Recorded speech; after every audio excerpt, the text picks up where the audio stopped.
Beneath a hill on the edge of Samarkand, a Russian archaeologist digging in 1908 uncovered a curved stone track running down into the bedrock.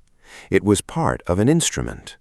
Reconstructed, the arc it belonged to had a radius of roughly 40 meters, making it one of the largest astronomical instruments ever built. The man who commissioned it was the grandson of Timur, ruler of Transoxiana, and he used it to produce a catalogue of more than 1,000 stars that remained the most accurate in the world for nearly 200 years. 12 years after completing it, he was beheaded on the order of his own son. This is the story of Ulugh Beg. He was born in March 1394 at Sultania in northwestern Iran, while his grandfather Timur was on campaign. His given name was Muhammad Taragai. Ulugh Beg is a title meaning great ruler.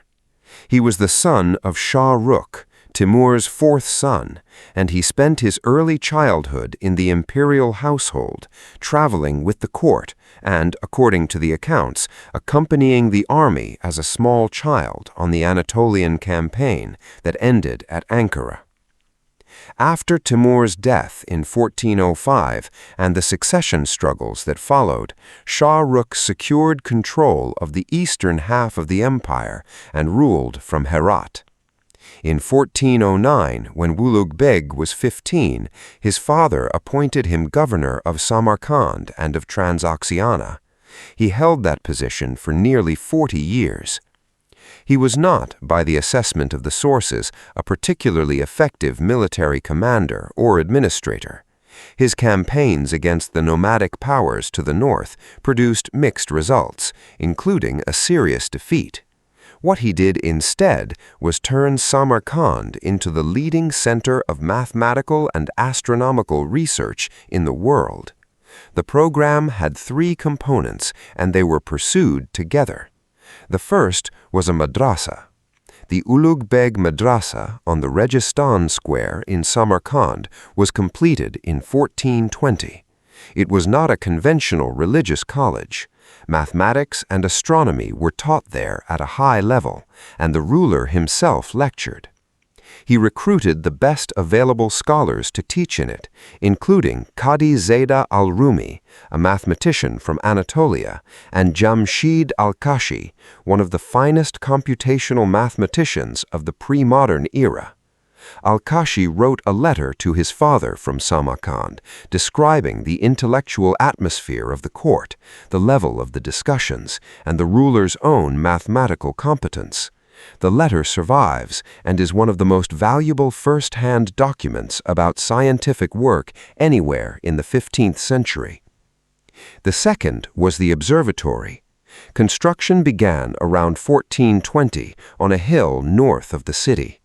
The building was cylindrical, several stories high, and its central instrument was an enormous meridian arc, a section of a circle aligned north to south, built partly below ground level for stability.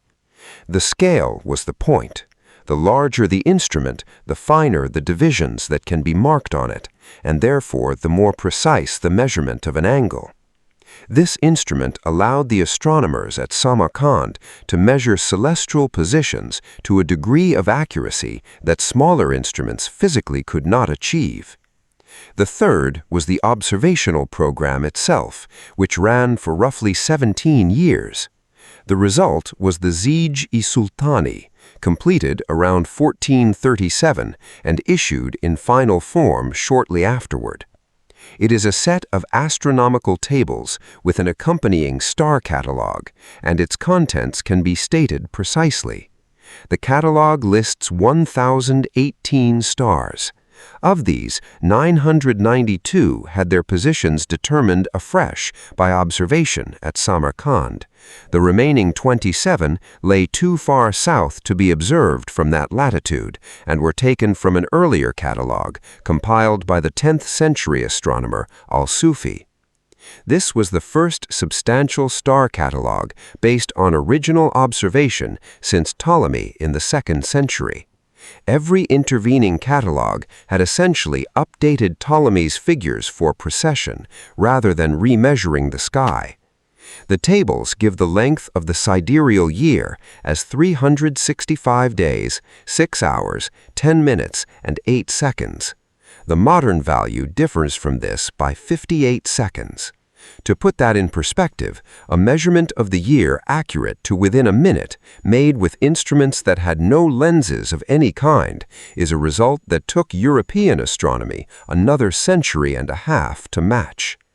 The obliquity of the ecliptic, the tilt of the Earth's axis, was determined at 23 degrees, 30 minutes, and 17 seconds of arc.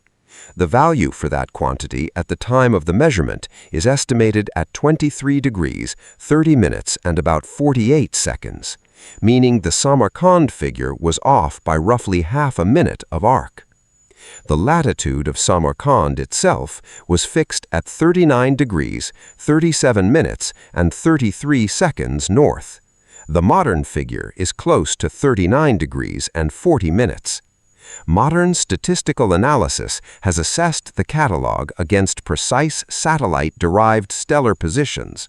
The results place its typical positional error at around 20 minutes of arc, better than Ptolemy's, and identify only a handful of entries that cannot be matched to real stars.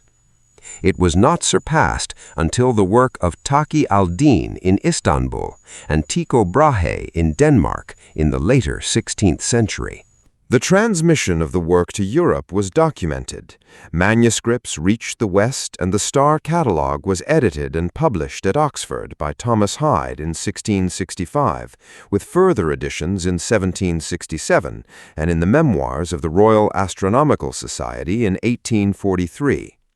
It also traveled east. The catalogue was incorporated into the astronomical tables compiled in 18th century India under the patronage of Jai Singh II. The mathematical work carried out at Samarkand alongside the observations was of the same order.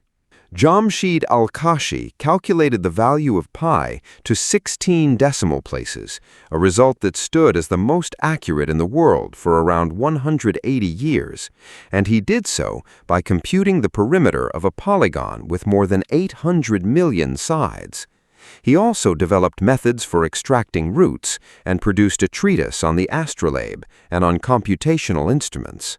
Qadi-Zada al-Rumi worked on trigonometry and on commentaries to earlier astronomical texts.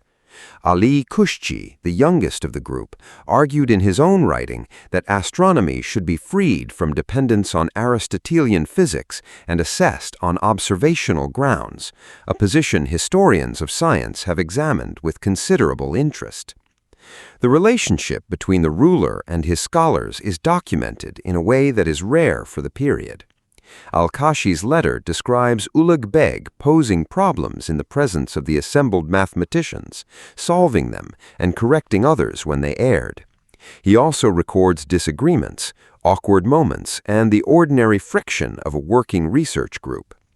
What emerges is not a patron receiving flattery, but a participant in the technical work. The Registan Madrasa he built is still standing and is one of the most recognizable buildings in Central Asia. Its facade carries geometric star patterns in glazed tile, and the decorative program of the building, dominated by astronomical motifs rather than the conventional repertoire, records what his founder considered important. 2 further madrasas were built in the surrounding cities under his patronage, at Bukhara and at Gijduvan, and the Bukhara building carries an inscription stating that the pursuit of knowledge is an obligation for every Muslim, male and female. The observational program also required a supporting infrastructure that is easy to overlook. Instruments of that size had to be designed, constructed, and calibrated, which meant metalworkers, stonemasons, and surveyors working to tolerances that ordinary construction never demanded. Observations had to be recorded systematically over years and then reduced through enormous quantities of hand computation, which meant a trained staff capable of working accurately with sexagesimal arithmetic across thousands of entries. The catalogue that resulted was not the work of one man with a telescope. It was the output of an institution. Ulugh Beg's father died in 1447. He succeeded as Timurid sultan and immediately faced the situation that had destroyed every previous Timurid transition: relatives with armies. His authority was contested from the outset. In 1449, his eldest son, Abd al-Latif, rebelled and defeated him in battle. Ulugh Beg submitted and was permitted to depart on pilgrimage to Mecca. He had traveled only a short distance from Samarkand when he was intercepted and beheaded in October 1449. Abd al-Latif ruled for approximately 6 months before being killed himself. The observatory did not long survive its patron. It was abandoned and eventually demolished, its materials removed, and within a few generations its precise location had been forgotten. The astronomer Ali Kushji, who had worked there, carried the tradition west to Istanbul, where he taught until his death in 1774, and through him the Samarkand methods entered Ottoman astronomy. The site was rediscovered by the Russian archaeologist Vasily Vyatkin in 1908, working from a 15th-century property document that described the location of a plot of land by reference to the observatory. Excavation exposed the underground portion of the Great Arc, cut into the rock, with its graduated markings intact. It is visible today. Ulugh Beg's remains were examined in 1941 by the same Soviet expedition that opened Timur's tomb. The skeleton was found in the Amir with the cervical vertebrae severed, consistent with the manner of death recorded in the sources. He ruled for 2 years and observed the sky for 17. The state he governed disappeared within a generation. The catalogue he produced was still being reprinted in London 4 centuries later, and the arc he cut into the hillside north of Samarkand is still there, still graduated, still aligned to the meridian.